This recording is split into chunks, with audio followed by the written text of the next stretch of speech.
પ્રભુ ઈસુ ખ્રિસ્તના નામમાં આપ સર્વને પ્રેમી સલામ. ગીતશાસ્ત્ર 75માં 1-10 કલમો આવેલી છે અને આ ગીત કરતાં આસાફે લખ્યું છે.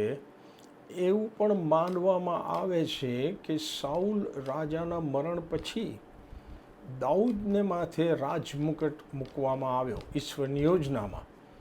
અને જ્યારે સર્વ લોકોની આગળ દાઉદ રાજાએ ઈશ્વરનો આભાર માનતા પરિસ્થિતિ બદલનાર ઈશ્વરને માન મહિમા આપ્યા અને જે બાબતો એણે જાહેર કરી દાઉદે, તે આસાફે આ ગીતમાં લખેલ છે.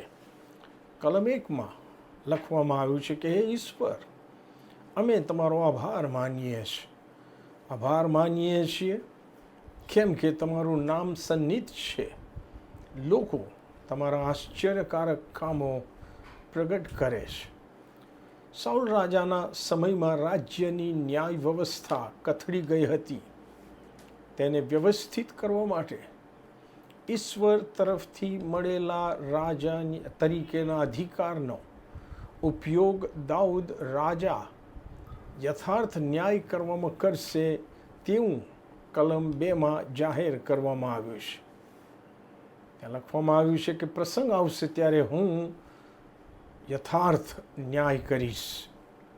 દાઉદના વિરોધીઓ જેઓ અતિ ઘમંડમાં ગરદન અક્કડ રાખીને વડાઈ કરતા હતા, મોટાઈ કરતા હતા, તેમને સંબોધીને કલમ 4 અને 5માં લખવામાં આવ્યું છે કે મેં વડાઈ કરનારાઓને કહ્યું કે વડાઈ કરશો નહીં, અને દુષ્ટોને કહ્યું સિંગ ઉઠાવશો નહીં. તમારું સિંગ ઊંચું ન કરો, અક્કડ ગરદનથી ન બોલો. કેમ કે દાઉદ ખાતરીપૂર્વક માનતો હતો કે પરિસ્થિતિ બદલનાર કોઈ મનુષ્ય નથી, પણ સર્વોપરી ઈશ્વર પોતે જ.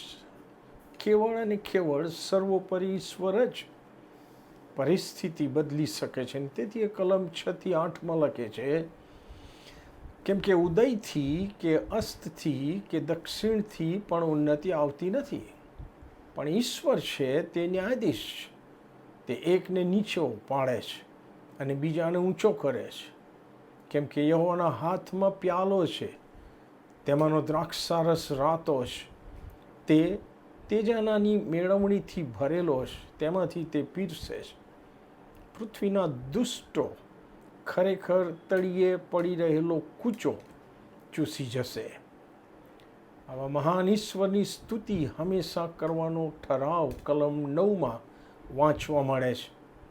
ત્યાં લખ્યું છે કે પણ હું તો હંમેશા આનંદ કરીશ, હું યાકૂબના ઈશ્વરના સ્તોત્રો ગાઈશ.